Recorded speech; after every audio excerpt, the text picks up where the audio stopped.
Welcome to Wisconsin's Youth Health Transition Initiative Learning Community.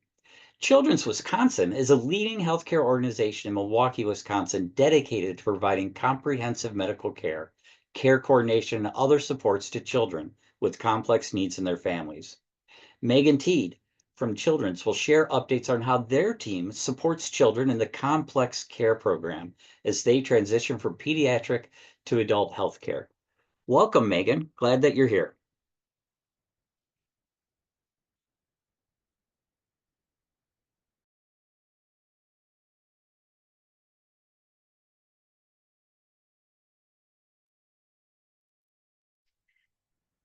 Hi, thank you, Tim, for that nice introduction. Can you hear me okay? Wonderful. So we're just working on getting my slides up and we'll get started. But as Tim mentioned, my name is Megan Teed. I'm a nurse practitioner in the complex care program at Children's. I've been in this role for about 10 years and have really started transition work within our group for, I would say, the last 6 to 7 years. So looking forward to, any answering any questions anyone would have at the end of the presentation.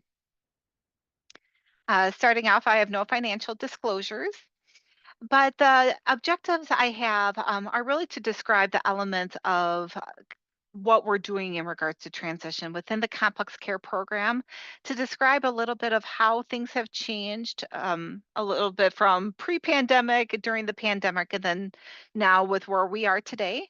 Some transition supports and how they're funded within our group. And then lastly, to share, the experiences that many of our families and patients experience during the transition process and their pivotal role in how everything pans out. So, wanted to describe a little bit of when we're talking of children with medical complexity of the population I'm referring to, and they are a subset of children in use of special health care needs. So, I see them as being, our technology dependent kids. Um, Kids and young adults who have just chronic multi-system issues that require a lot of specialty care, and they're a small percentage of the population, but really account for a lot of the pediatric healthcare costs. At the complex care program here at Children's, we have both complexity and fragility criteria. And so, from a complexity standpoint, patients have to have three chronic conditions that involve three or more organ systems that require a specialist care.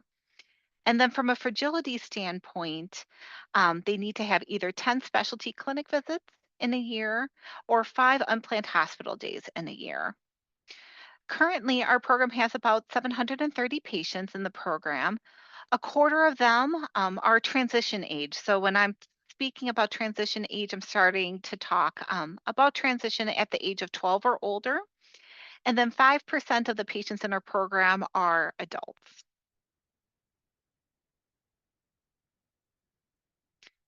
And so, as we start to talk about the transition process, I really wanted to utilize the core elements from God Transition to kind of break down what our current state is. And so, first, starting with the transition and care policy or guide. At Children's Wisconsin, there is a transition policy that was created about 12 years ago at this point. And really, they identify that patients that should start to have transition conversations are being patients at the age of 12. The transition policy, however, is pretty vague. It talks about that there should be someone leading transition, but it doesn't say who that person is. Many times it falls under primary care providers, or if there is one main specialist involved in their care. But again, every transition can look a little different of who that point of contact is. Children's transition policy also does not have an age limit for how long we can see patients within children's, both in the outpatient setting and the inpatient setting. I will say over the last 2 years, this has been more of a hot topic within our institution, knowing that there are some specialists at Children's that follow adults. So I think of our congenital heart program, asthma allergy can easily see into adulthood. And sometimes, even if they have privileges at adult facilities nearby, sometimes they feel that their care is best served still within a pediatric institution. So those are some of the things that we're currently talking about and trying to navigate through. Within the complex care program, we start transition conversations at the age of 12. And initially, when we started doing that, I think there were a lot of providers that seemed confused of why we're talking about things so early, knowing that things are apt to change. But what we found is some families and patients don't even consider that eventually when the patient turns 18 that we're going to be potentially transferring to another facility. And so the conversations at the age of 12 sometimes are just saying we're going to start talking about transition type of conversation and most likely eventual transfer to an adult institution, just so people have that in their mind, um, knowing that we aren't having these conversations at 17 where they're already going through so many changes. Some of the things that we do to identify these patients, one of our nurses does send an email out to our group of saying these are the transition age patients that are being seen in clinic this week. So everyone's on the same page with that. We do add the counseling for pediatric to adult transition to the problem list at the age of 12. So not only does this help our providers to have that on their radar, but to also have anyone who comes into contact that's looking within the problem list in Epic, that this is someone who transition may be an ongoing conversation. Within our progress notes that we have in clinic, we do add a row in the column, which I'll share in a future slide, of listing some of the transition specific information that's being discussed and kind of updates and status with where that is. And then lastly, we add information to the after visit summary, just as kind of final thoughts for people to consider as they're leaving clinic that day of transition topics and kind of next steps for families. I will say we don't have a specific policy within the complex care program in regards to transition, but with our payment model, we do not receive funding from Medicaid for patients who are 26 years old or older. I would say most of the patients in our program are transferring their care to adult healthcare systems around 18 to 22.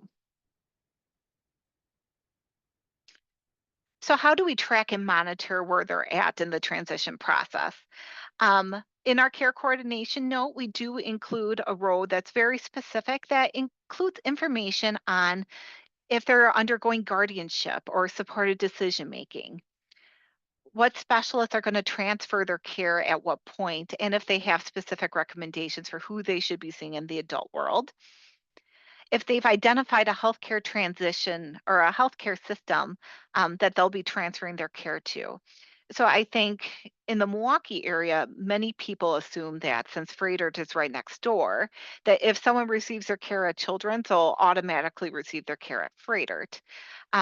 Since many of our patients come from different areas of Wisconsin, it's kind of opening up the conversation of care to closer to home might be a possible um, option for many of our families. So trying to get them to think about in their ideal world, where would their healthcare take place?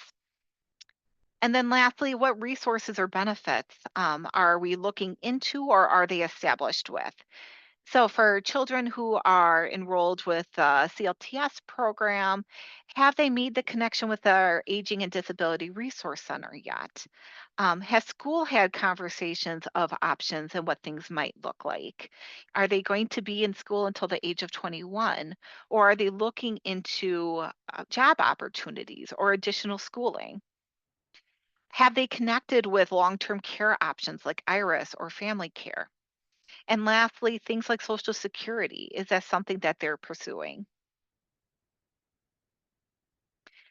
With readiness and planning, many times when we're talking transition, we're talking about readiness assessments.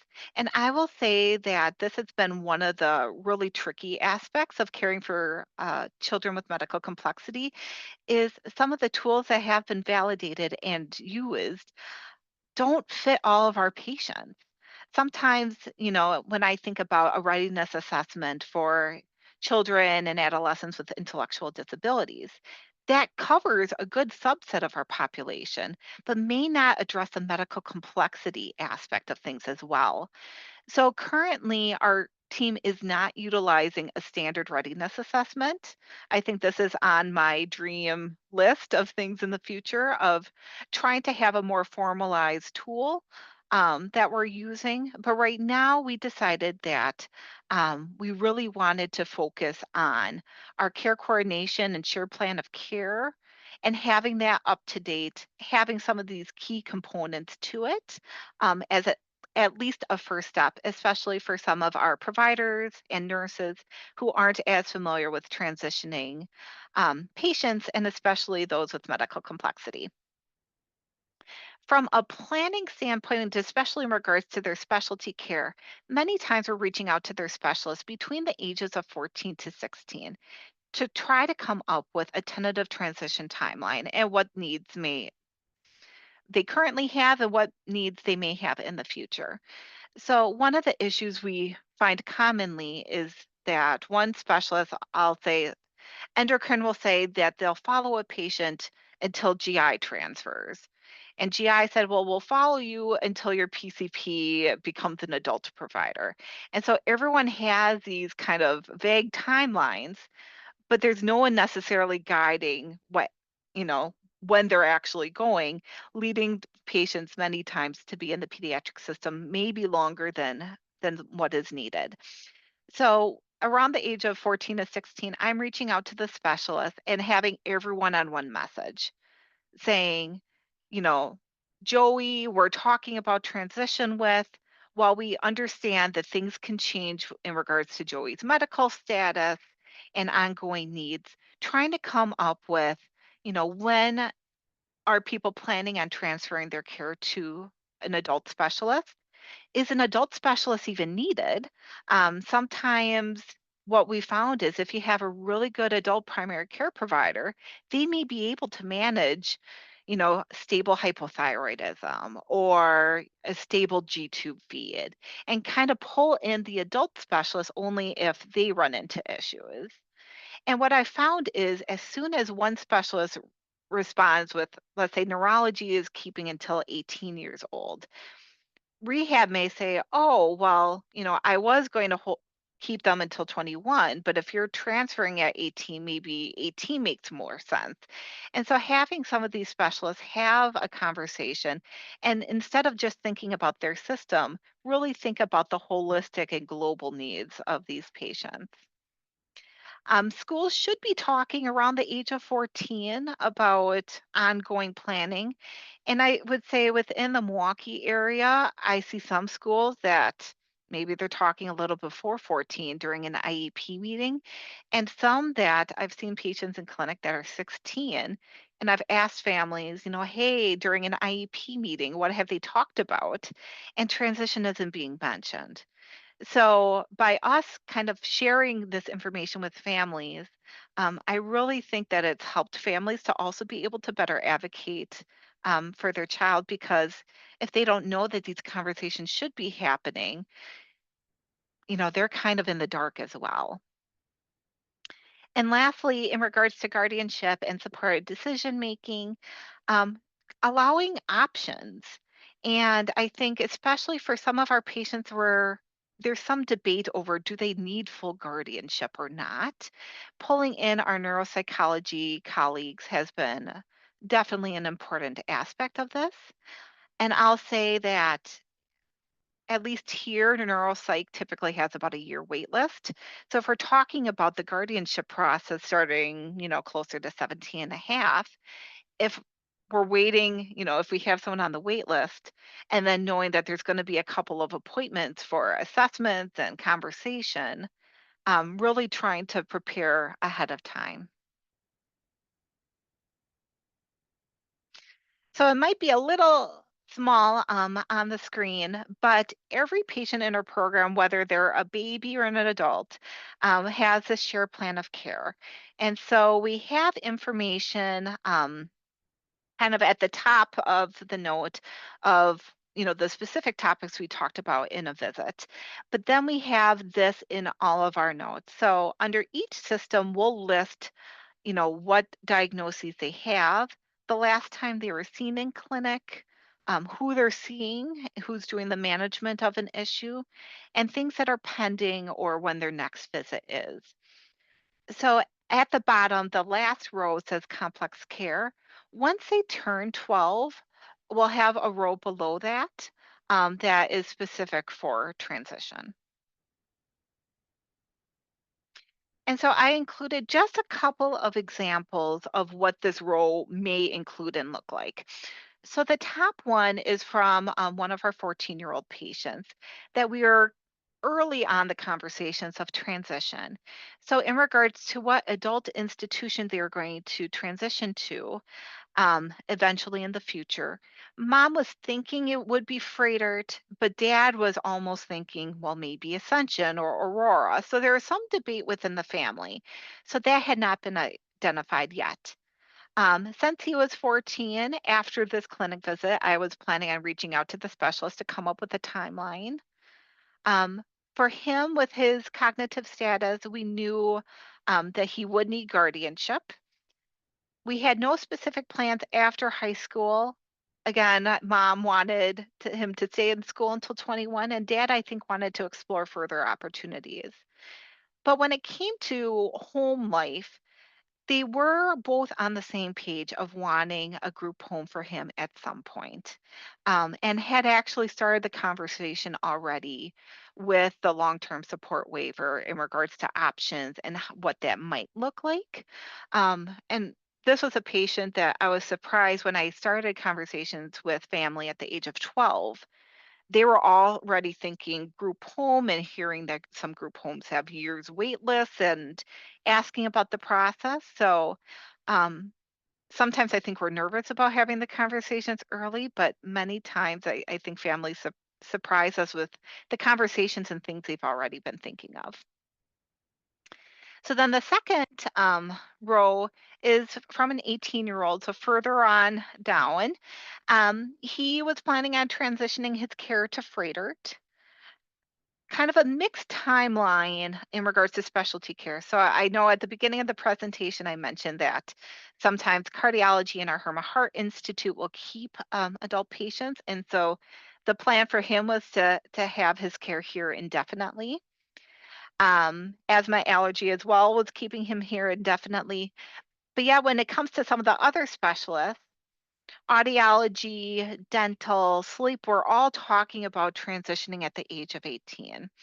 So this kind of gives everyone an idea of where things are currently at. And I will say with our notes, the primary care provider receives this. Everyone on this child specialty list that we have in the system will also have our notes as well. So again, it's trying to coordinate care and have everyone be on the same page. For after 18, the plan was for him to stay in school until 21. And through the IEP process and mom's own kind of digging, they were working with DVR and potential job opportunities. And with guardianship, so he was going to be seen in our guardianship clinic in October, but the primary care provider had already filled out the psychological evaluation form. Um, so again, gives people the idea of what is still needed and where things are at. And then lastly, we come to transfer of care and completion of transition.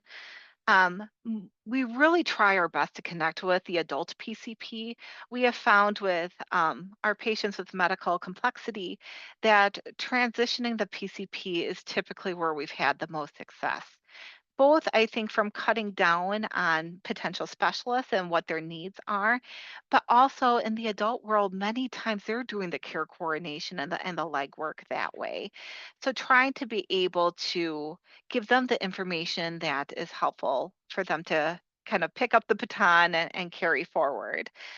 They again will get a copy of our complex care note.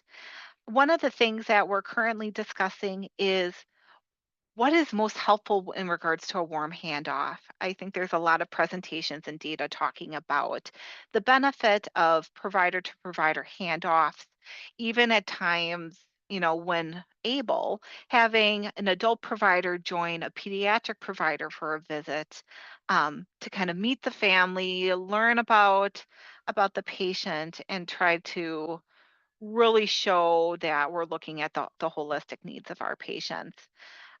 So currently, we are having discussions of connecting with some of the med peds providers within the Milwaukee area of what is helpful for them, taking over the care of an adolescent or a young adult with medical complexity.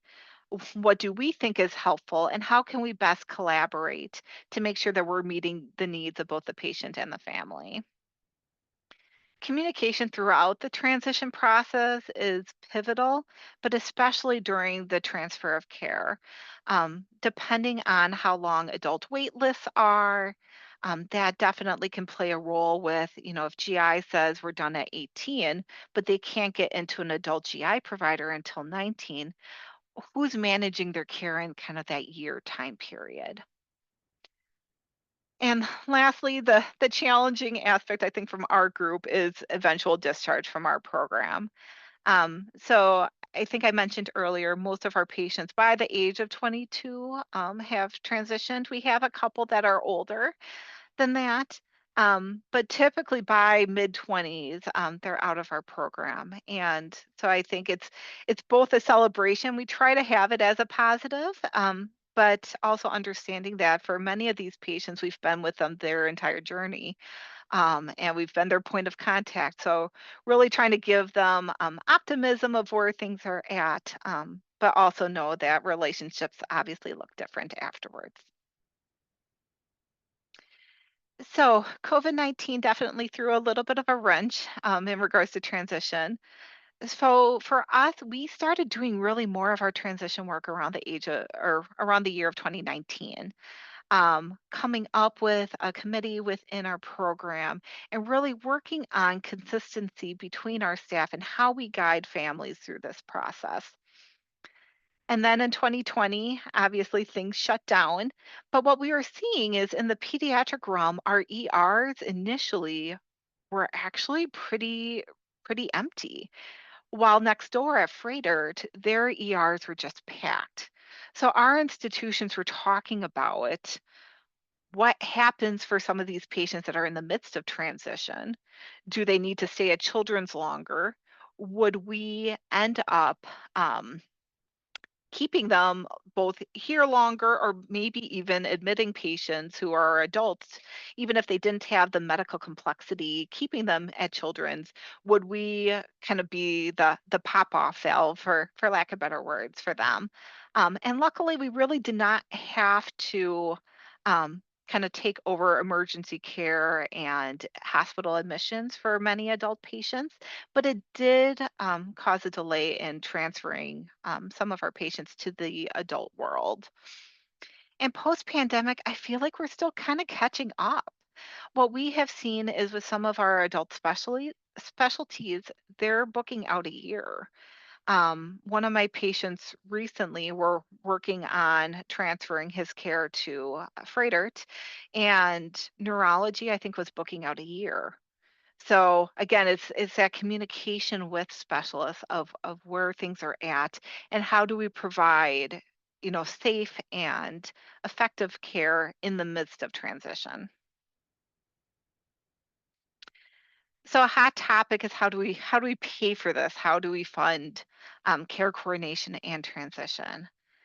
Our group was lucky enough to be involved with a Healthcare Innovation Award in 2014, where we've really been partnering with Wisconsin Medicaid, in addition to American Family Children's Hospital and their complex care program, just because the majority of care coordination activities is not reimbursed by insurance. And so, showing how care coordination leads to not only improved patient family satisfaction, but decreased length of hospitalizations, decreased ER visits, and overall just better care for this population. So through this grant, we were able to develop a payment model with Medicaid, which both on this slide and then I believe I have it in the references as well, um, is a document just with more information on the payment model we have with Medicaid. So basically, we see our patients in clinic twice a year and have monthly outreach with families to identify what their needs are, where things are at. And by meeting criteria, we do get ongoing payment from Medicaid to assist with our care coordination services. There are billing codes that can be used, and I was talking with some of children's primary care providers to see how many of them are billing based off of time, which is typically how we bill most of our services here within complex care. And it's kind of been a mixed picture of what they're able to do. But I think I have in the next slide some of the CPT codes that we use. So I would say since all of our billing is basically based off of time, it includes some of the care coordination needs and not just, having specific organ systems or aspects of the note. So for most of our outpatient visits, an established patient, our office visits are about 60 minutes in length for a follow-up. So the 99215 is frequently used, really kind of the highest level. For our new patients, the 99205, or for a new consult, the 99245. But then for every additional 15 minutes beyond that in clinic, 99417 can be billed. And then for those activities that are not happening face to face with families that are after maybe a clinic visit, the 99358 and 99359 are what we're using. I will say, with some of our billing folks here at Children's, we've had a lot of ongoing challenges with what needs to be documented to effectively be able to bill some of these codes. It's primarily the 99358 and 359s. Um, but I would say this is primarily how we're getting reimbursed for our services right now is with billing codes based off of time. And then lastly, and I would say most importantly, what are the experiences of transition for our patients and our families? This is such a complex, busy time, and it's emotional. I think, for some of my patients who have medical complexity, who, are their own guardians, they don't need guardianship and may or may not have supported decision making. Um, Many of them are excited, right? This is an opportunity for them to be independent, to play a role in choosing who the adult specialists are going to be for their care and feeling that they can better advocate.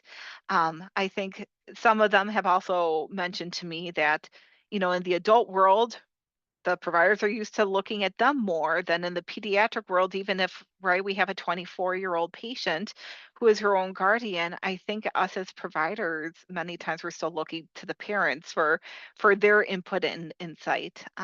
So it can be an exciting time.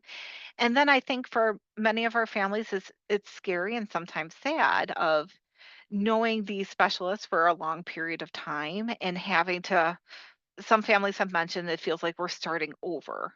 And it's not that they're starting over per se with their medical needs, but it's forming those trusting relationships.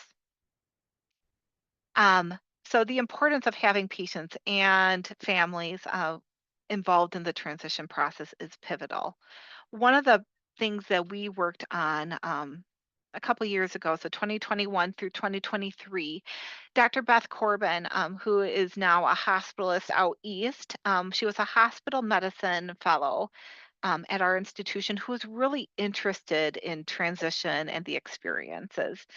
So we reached out to patients who had transitions within the last 5 years of um, when Beth started to see if there were people that were interested in sharing their experiences, kind of the highs, the lows, how they chose, a healthcare facility to transfer to, any safety concerns they had, what resources were like, and any advice they had on, you know, positive ways to transition, and things that we could do better in the pediatric system.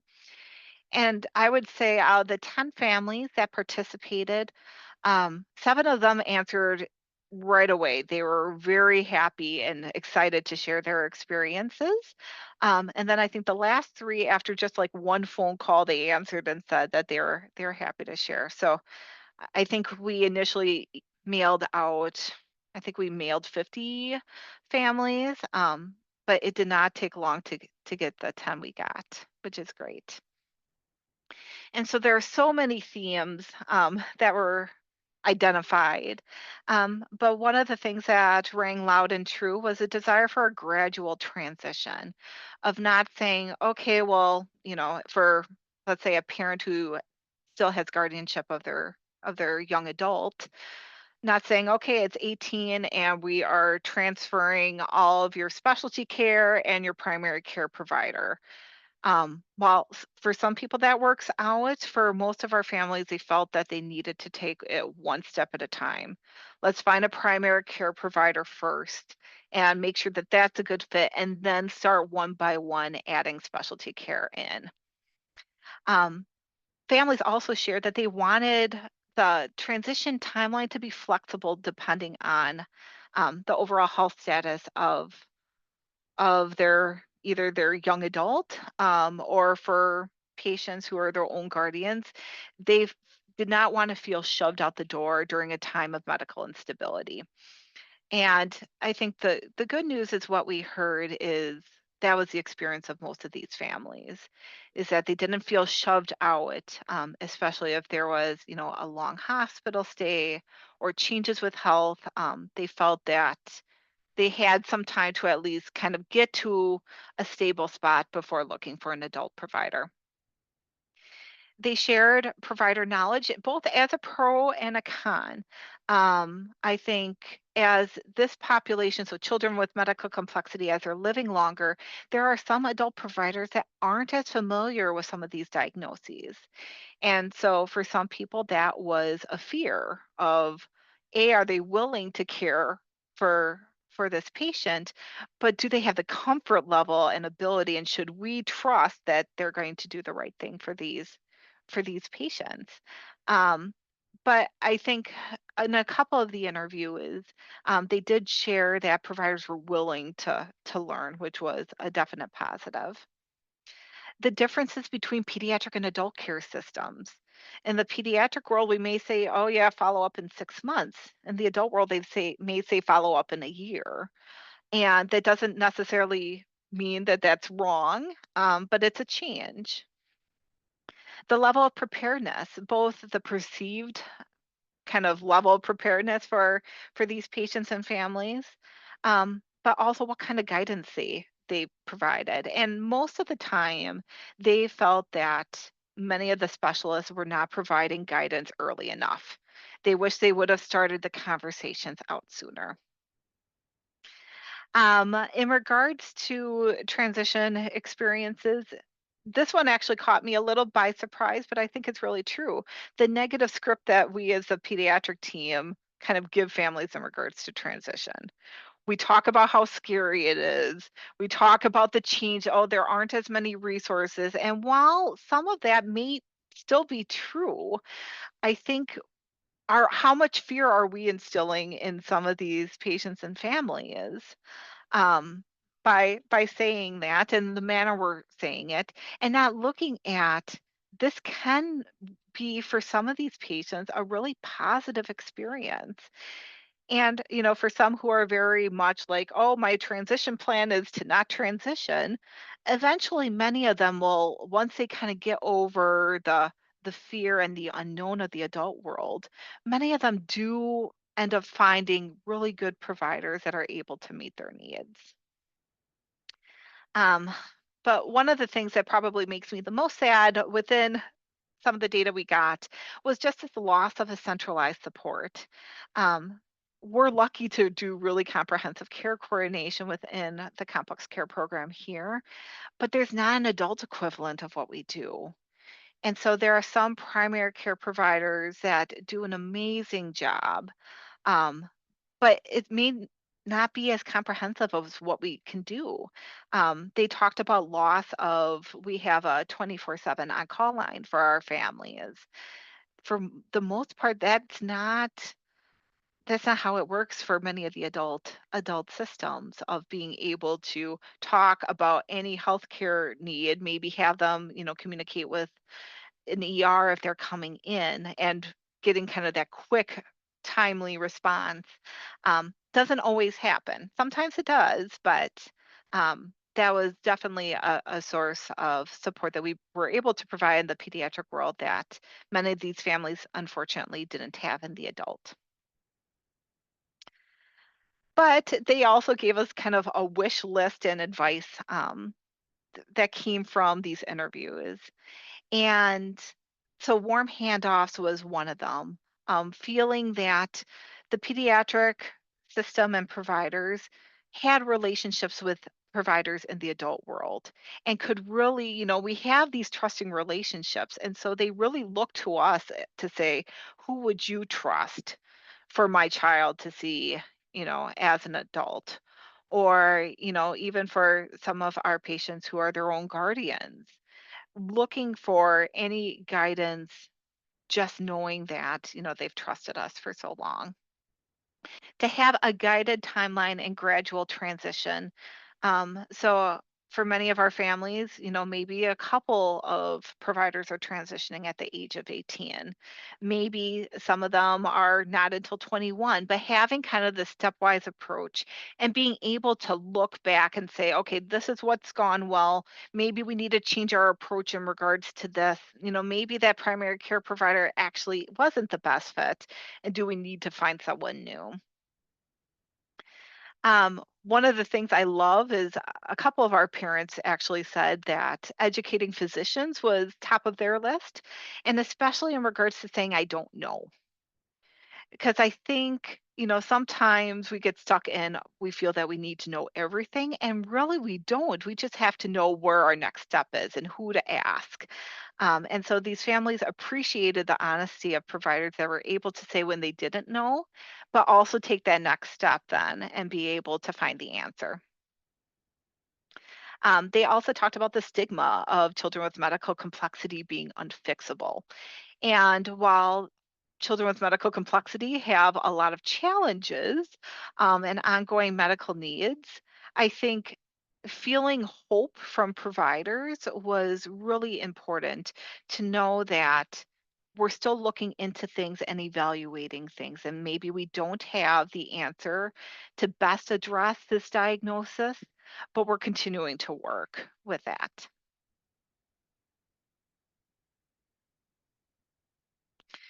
And so, some final thoughts. Transition is a complex process, that requires ongoing guidance and monitoring. Having a consistent place of documenting transition, I feel, helps both to streamline transition and at the end of the day just provides better care, both I think from provider satisfaction and patient and family satisfaction. Ongoing collaboration and advocacy for reimbursement is pivotal. I mean, we need to have conversations both with private and state insurers, and trying to show evidence of care coordination and the benefit it plays, and how care coordination can also impact healthcare savings in in the system and outside the system.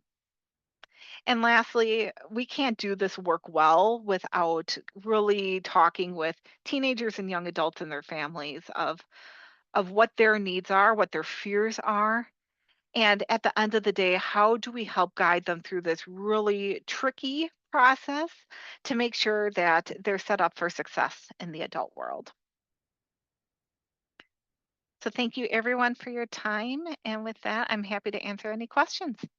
Well, thank you so much, Megan. This is really exciting. It was great to catch up on everything that has been happening. There's some really exciting stuff that you are doing. We do have some questions in the chat, so I'm going to go ahead and work on those. If anybody has any further questions, please feel free, put them in our chat or raise your hand, and we'll do our best to get to them. So the first question comes is, you had talked about the neuropsychologist being sort of part of the team, and especially around supported decision making. How informed are the neuropsych people over there on supported decision making and helping families through that guidance of when is guardianship, when is supported decision making? Yeah, and I would say, a couple years ago, this looked quite different. I think, our neuropsychologists were great in regards to guardianship, but they're like, ooh, support decision making. Let's grab a social work friend and help them guide through. But now I've seen some reports where they're talking more about supported decision making as an option. Um, I think sometimes they're saying, "Oh, it's an option and here's a link." So I can kind of tell within the providers of maybe who has done more guidance than others with it. But I think neuropsych does a little bit of their communication. And what I found is kind of taking the links and the resources, just because these families are so busy, they have so much going on, that at times almost printing off the forms and saying, okay, this is a start for guardianship, Mhm. this is what support decision making form looks like, and kind of having them look at the forms themselves, because then I think families are, I mean, these families are smart. They're able to kind of see, okay, like we have a lot more flexibility with this than maybe we thought. Or guardianship, I think a lot of times they're thinking it's an all or nothing approach when there are differences and things that we can change depending on the patient and what's appropriate for their needs. But yeah, I think neuropsych is definitely providing that resource more, but I think the amount they're talking about it is really still dependent on who the provider is. And following up with that, could you talk a little bit more about what your guardianship clinic is? Yeah. So we have a guardianship clinic for patients who are low income, who live in Milwaukee or Waukesha counties. And so within our clinic, we have a social worker, and then we have a couple of lawyers that do pro bono work. So for any patient who kind of meets low income criteria that receives specialty care within children's and resides in Waukesha or Milwaukee, we're typically referring them during that 17-year age. So these families are allowed to have the support of right legal aid and assistance with this without the cost that comes that many of our families unfortunately can't pay for. Some of our families have talked to, CLTS, a waiver program about, maybe that don't meet criteria for guardianship clinic, um, about additional resources. But in regards to reimbursement for the legal aid, we've been most successful with utilizing our guardianship clinic. You. And you had mentioned that the complex care program, you do see people over 18. Is there differences between the care or how you have patients that are under 18 and patients that are over 18? Are there differences between those? So in regards to the care coordination supports that we give, they're very similar. So it's not, oh, this is our pediatric model and this is our adult model. Starting at the age of 12, we will have conversations. So let's say it's a 15-year-old new patient for us. We may not talk about transition at that first visit, depending on what the medical status and needs are. But typically by that second visit, then we are starting to have that conversation.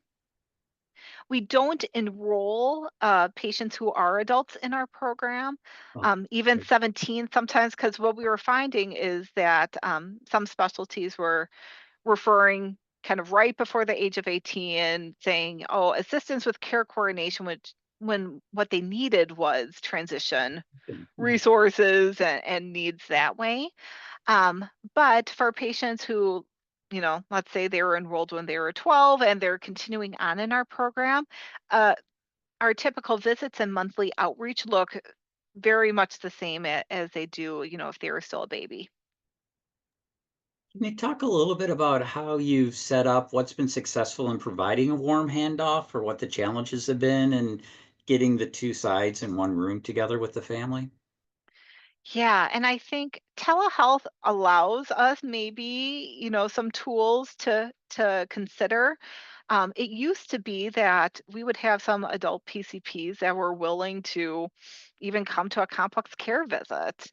And I would say post-pandemic, we really have not seen that happening, unfortunately. We have a couple of med peds providers that I know have met some of our patients in the hospital, which is always greatly appreciated, especially if, it's a young adult who's having back-to-back hospital stays and just can't get to that initial visit. Um, but I would say I have seen some cases where I've had almost like a care conference type of view of, complex care, an adult pulmonologist and a pediatric pulmonologist all talking with family on a telehealth visit. So I think going through kind of the adult provider really just being a set of ears and at times chiming in if, he or she has questions. But I think having a family or a patient see them in what I would say is a somewhat comfortable setting, of or maybe familiar is a better word to use, but a familiar setting in the pediatric world with, their pediatric provider they've known for a long time, and to kind of go through an office visit of this is where things are at, here are some of the challenges with their medical care, and having that conversation before having that kind of first full adult visit has been helpful. In times where they can't physically come, phone conversations, I would say, is a close second of what's been helpful. But trying to connect with providers too, sometimes you're playing a little bit of phone tag. Um, and then there are some adult providers that feel that it's more beneficial to, talk to them after they have that initial visit. Like, oh, I can read your note if I need to, but I want to see them first. Which I think there's pros and cons to different approaches. I think families appreciate when we're able to connect beforehand of like, okay, I don't have to share my child's whole life story. But many times they still do because the adult provider is wanting to kind of hear it, straight from the horse's mouth, straight from their mouth, their experiences of what's been helpful and where things are at. But knowing that MedPeds has been, a huge, they've played such an important role when they are available for our population. Really wanting to see are there any themes we're seeing from their standpoint of what they consistently are finding helpful, and maybe things that we're trying to do over in the pediatric world that it doesn't help them as much as what we think it is.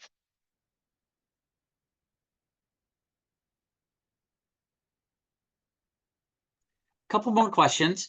Yeah. But for these, I do want to see if Dawn is able to unmute to make sure that the questions get asked right, because I'm a little confused myself. So Dawn, are you able to unmute and join the conversation? Yeah, I'm here. Can you hear me? Yes, Dawn, thanks. Okay, great. I know I was trying to write them down as quick as I could and, listen to everything else. So, um, the first one that I had here, how do we teach them? What I mean was how do we teach the neuropsychologists about what really is out there as far as not just guardianship? I know that I know about supported decision making, and some of our other social workers know about supported decision making, but it's certainly not something that people are very familiar with, or Yeah. that they understand that you don't need guardianship for everybody. There's still that mentality a lot of times out there. Some are and some are not as as, progressive, Um, we also have a challenge about having neuropsychology actually do these types of assessments because a lot of them feel that that's not their role. And so I guess those are some of my questions around neuropsychology. Yeah, I mean, thank you for bringing up those questions because we definitely struggle over here with that. I would say, gosh, I'm trying to think, maybe 6 months ago, um, someone from the neuropsychology department asked me and Amanda Schlosser, one of our social workers, about guardianship and supported decision making, what our experiences are, and how we guide our families through that. So, we actually met with some of their neuropsychology students about 6 months ago to share some of this information because I think. Yeah, if you ask most neuropsychologists of their comfort level, they're more comfortable with guardianship than they are supported decision making, and especially in how to best guide. But I feel like as much as I would love to say, okay, we're going to have this curriculum and this information in schools, I feel like what has been most helpful is having kind of one-on-one or small group conversations and teaching a small group that hopefully then can right talk about this with their colleagues or other students coming through. But I think giving examples instead of just saying, okay, well, here's the form and here are the legal ramifications of these options. I think putting, even if it's a vignette, of some sort of a scenario of, okay, you have a 17-year-old with Down syndrome, this is what they're able to do in school, and trying to have, right, a scenario, a kind of a teaching opportunity to say, this is a way we went with this, in this case and this is why. And then providing enough of that to I think have at least people thinking of, oh, it's not just a one size fits all with some of this. Because I think they felt like, oh, well, if they didn't need full guardianship, they didn't need anything. And that's Right, not true. right. Um, Obviously, I would love more education with psychologists and in the medical schools in regards to this, but I think even as a starting point, having small group conversations with real kind of patient stories and being able to guide them with their comfort level. Great. I don't know how much they learn in school about these things. And I feel a lot of times like I have to be a little careful about talking about supported decision making because sometimes people get their feet stepped on a little bit and get upset if you say, well, wait a second here. If we do a full permanent guardianship, they lose these rights. So what can they continue to receive or, what can they continue to make decisions about? And that's a tough discussion, I think. Yeah, and we ran for one of my patients. Was nearing his 18th birthday. Mom was really struggling. With what the right decision was. And I mean, even having the conversation with this 17, almost 18-year-old man in clinic, there were some things where I'm like, gosh, I think you could be your own guardian. And then other times where both from his medical needs and he had a lot of mental health challenges along with it, a lot of suicide attempts and just ongoing issues that we talked about, but what is he safely able to do, and what do we think he's allowed to do from a decision standpoint, and kind of Mhm. pulling in. So I mean, we had these honest conversations in front of him, in front of mom, and we pulled in he had a psychiatrist, neuropsych, we pulled in social work, and because there are some of these conversations where it's not clear of Mhm. what's best. And right, you're not wanting the last thing we want to do is take away rights from someone Right. who really should have them and are able to make some of these decisions. Mhm. Um but at times, if it's not appropriate to have, the adolescent and the family involved at first, if we feel as a medical system we need to, right, be on the same page with what we're offering and what we're guiding, I think instead of having these siloed conversations, we need to come together Mhm. and have multidisciplinary conversations of risk benefits, because I might see something, maybe from a general provider lens that my social work colleagues are saying, yeah, but here are the implications of that decision. Yeah. And so I think, right, we can't all be the expert in everything. And so I think this is when we really need to just pull in, you know, multiple colleagues and disciplines to be able to help guide these these young adults and their families. And Mhm. these are very difficult conversations for some families to have.